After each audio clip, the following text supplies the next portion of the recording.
हमारे देश में ज्यादातर लोग किसान हैं। आज इनमें से कई किसान अपने और अपने परिवार के सही पालन पोषण के लिए पर्याप्त आमदनी नहीं कमा पा रहे। हमने हमारे किसानों को सक्षम बनाने के लिए एक तरीका ढूंढ निकाला है, एक ऐसी तकनीक जिससे वे बिना किसी खर्चे के अपने खेतों के लिए खुद खाद बना सकते हैं, सिर्फ 18 दिनों में। आज हमारे किसानों की लगभग सारी आमदनी रासायनिक खाद, बीज, कीटनाशक और डीजल खरीदने में चली जाती है।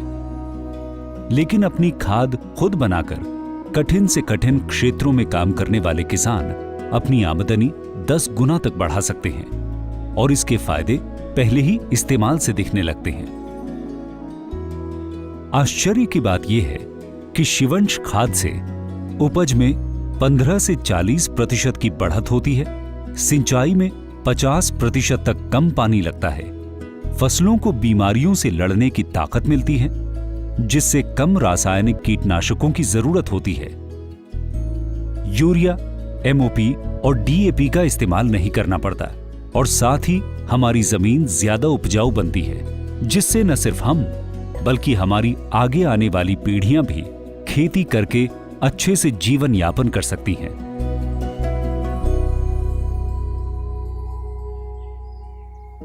शिवंश खाद। ये खाद 3 तरह की सामग्रियों से बनती है: सूखी सामग्री, हरी सामग्री और गोबर। इन सामग्रियों को सही मात्रा में मिलाने से बिना किसी खर्चे के एक बेहतरीन खाद तैयार की जा सकती है, वो भी सिर्फ 18 दिनों में। अच्छी खाद बनाने के लिए इसके ढेर को 7 बार पलटना पड़ता है। खाद को बनाने के 4 दिन बाद पहली पलटाई करें, इसके बाद हर दूसरे दिन पलटाई करें। सामग्रियां: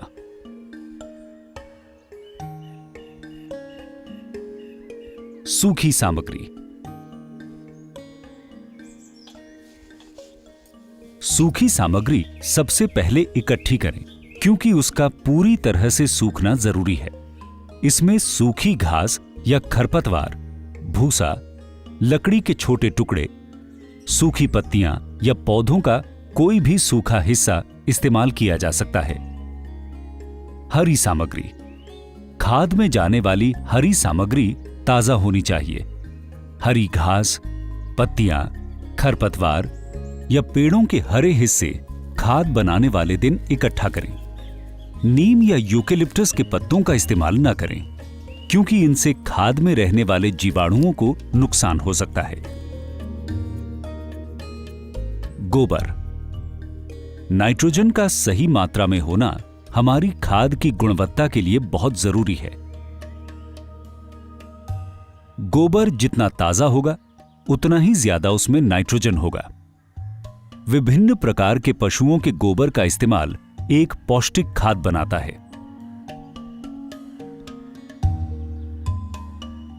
तैयारी। खाद को बनाने के लिए एक सूखी और छायादार जगह चुनें। इस जगह में पानी और पानी के निकास की सुविधा होनी चाहिए। साथ ही खाद के ढेर के आसपास चलने की जगह होनी चाहिए। बेहतर है कि खाद का ढेर घर या खेत के पास बनाया जाए।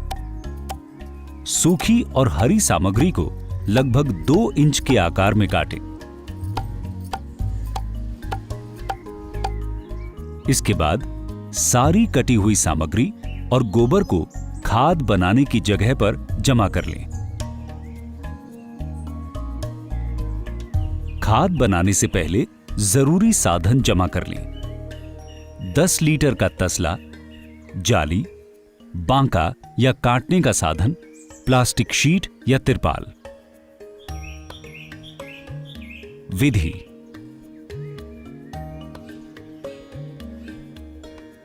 1 घन मीटर खाद बनाने के लिए ढेर की ऊंचाई 1.2 मीटर या 4 फीट होनी चाहिए। इससे छोटा ढेर बनाने से सही मात्रा में गर्मी पैदा नहीं होगी। ढेर की चौड़ाई भी 1.2 मीटर या 4 फीट होनी चाहिए। सूखी सामग्री, हरी सामग्री और गोबर की सामग्री की सही मात्रा बहुत जरूरी है।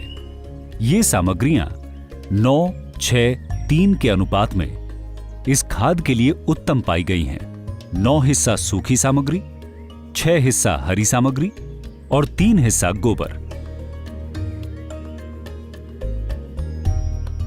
10 लीटर के तसले से आप हर सामग्री को नाप सकते हैं। सबसे पहले 9 तसला सूखी सामग्री नापकर पहली परत लगाएं।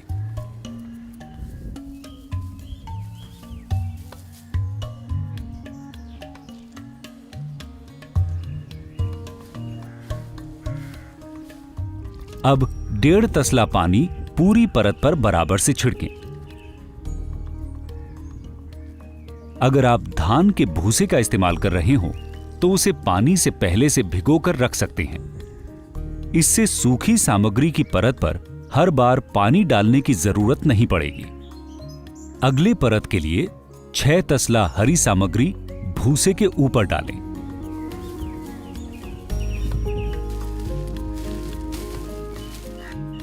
हरी सामग्री में पहले से थोड़ा पानी होता है, तो इसके ऊपर सिर्फ 1 तसला पानी छिड़कें।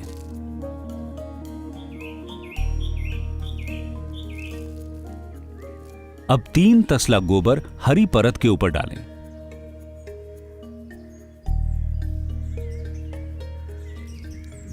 गोबर की परत पर सिर्फ आधा तसला पानी छिड़कें। ज्यादा पानी डालने से पानी और गोबर मिलकर बह जाएंगे और ढेर में नाइट्रोजन की मात्रा कम हो जाएगी। अभी तक की विधि में आपने देखा, पहली परत में 9 तसला सूखी सामग्री, दूसरी परत में 6 तसला हरी सामग्री, फिर तीसरी परत में 3 तसला गोबर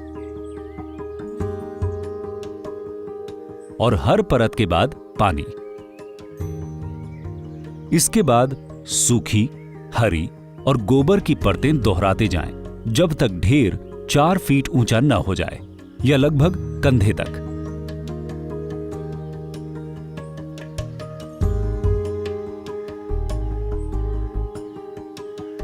ये 3 परतें आपको 5 से 8 बार लगानी होगी।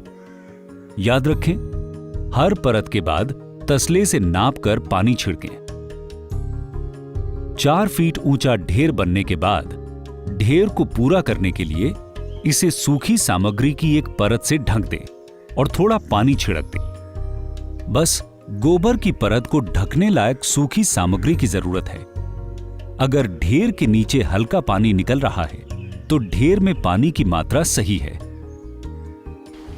इसके बाद ढेर को तिरपाल या प्लास्टिक की शीट से ढक दें। खाद में मौजूद सूक्ष्म जीवों की रक्षा के लिए यह जरूरी है। खाद को बिना जाली के बनाने के लिए पूरी विधि भी ऐसी ही है। बस ढेर 1 फुट ज्यादा चौड़ा रखें और परतें बनाते समय किनारों को अच्छे से दबाते रहें, जैसा कि मिट्टी की दीवार बनाने के लिए करते हैं। इससे ढेर स्थिर रहेगा और गिरेगा नहीं।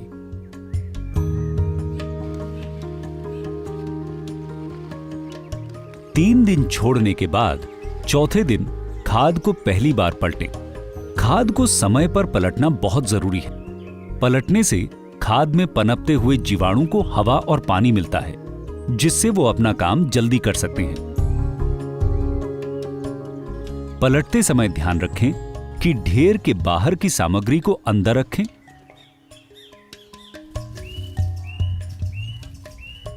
और अंदर की सामग्री से बाहर की परत बनाएं। अंदर का बाहर, बाहर का अंदर। खाद को पलटने से पहले हर बार अंदर की सामग्री का तापमान और नमी की जांच करें। ढेर कुल 7 बार पलटा जाएगा। तापमान परीक्षण। बनती हुई खाद का सही तापमान 55 से 65 डिग्री सेल्सियस होना चाहिए। तापमान की जांच करने के लिए अपने हाथ से कोहनी तक गड्ढा करें और हाथ अंदर की तरफ डालें। अगर आप अपना हाथ अंदर आराम से रख पाएं तो ढेर का तापमान कम है। अगर आप हाथ अंदर तक ले जा पाएं पर गर्मी की वजह से वहां रख न सकें तो तापमान सही है। निचोड़ परीक्षण। नमी की जांच करने के लिए ढेर के अंदर से मुट्ठी भर सामग्री लेकर दबाएं। अलग अलग जगह से सामग्री निकालकर जांच करें। हमें देखना है कि खाद को हाथ से दबाने से पानी कितना निकलता है। अगर कुछ बूंद पानी निकले तो नमी की मात्रा सही है। अगर पानी एक बूंद भी ना निकले तो ढेर सूखा है। अगर 10-15 बूंद से ज्यादा पानी निकले तो ढेर ज्यादा गीला है। नमी जांचने के लिए नीचे से सामग्री न निकालें क्योंकि पानी ढेर के नीचे इकट्ठा होता है। छठा दिन, दूसरी पलटाई।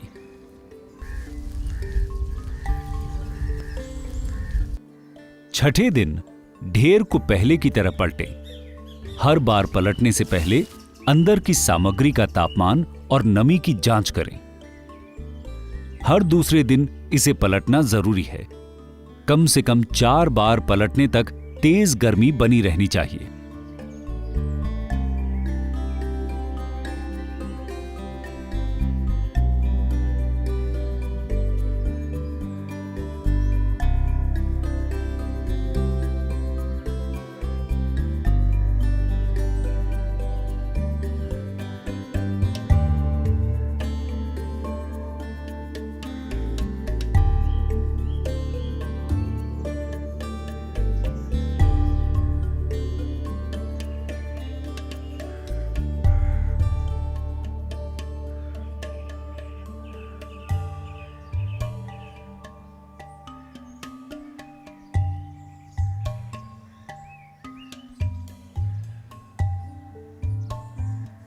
अठारह दिन पूरे होने तक ढेर का तापमान कम हो जाना चाहिए। इससे पता चलता है कि खाद तैयार है। अगर तापमान कम नहीं हो या पानी की मात्रा ज्यादा हो तो ढेर को कुछ दिन और पलटें। सूखने और ठंडे होने के अलावा आप देखेंगे कि तैयार खाद का रंग गहरा हो जाता है।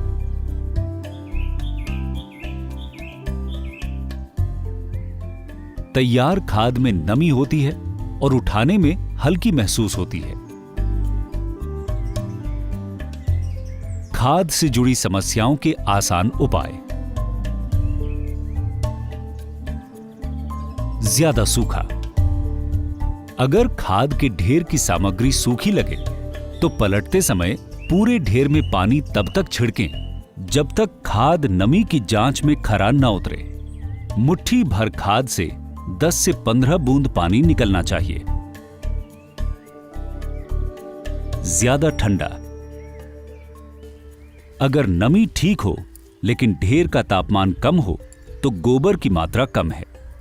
ढेर को पलटते समय 3 तसला गोबर थोड़ा थोड़ा करके पूरे में मिलाएं। 2 दिन बाद तापमान फिर से चेक करें। ज्यादा गीला। अगर पानी की मात्रा ज्यादा हो तो पलटने से पहले सामग्री को धूप में फैलाकर थोड़ा सुखा दें।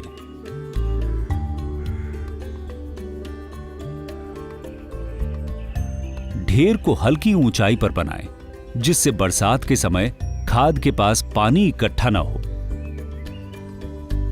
ध्यान रखें कि प्लास्टिक शीट या तिरपाल में छेद ना हो।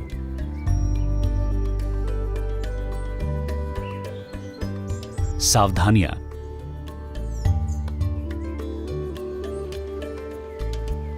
बिच्छू और सांप खाद के पास समय समय पे आ सकते हैं।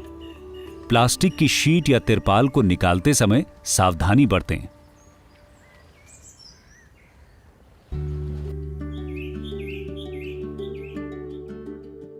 शिवंश खाद इस्तेमाल करने के लिए आप इसे रोपने के 3 दिन पहले जुताई के साथ खाद को मिट्टी में मिला सकते हैं।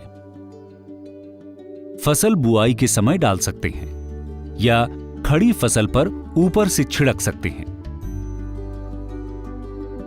शिवंश खाद को 3 महीने तक किसी सूखी छायादार जगह पर ढककर रखा जा सकता है।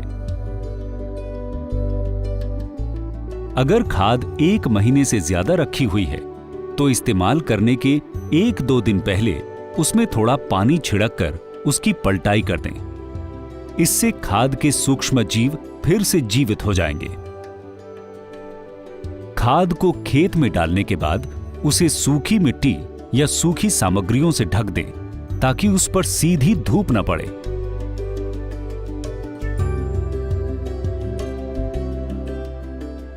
एक ढेर खाद अपने परिवार के लिए 1 सीजन की सब्जियां उगाने के लिए काफी है। 1 एकड़ खेत में शिवंश खाद के 8 ढेरों की आवश्यकता होती है। पहली बार शिवंश खाद के इस्तेमाल के साथ आप यूरिया का इस्तेमाल आधा कर सकते हैं और MOP, DAP का इस्तेमाल पूरी तरह से बंद कर सकते हैं। अगली फसल में आप सिर्फ शिवंश खाद का इस्तेमाल कर सकते हैं। अगर मिट्टी की हालत बहुत ज्यादा खराब है तो शिवंश खाद की इस्तेमाल दुगनी मात्रा में करें।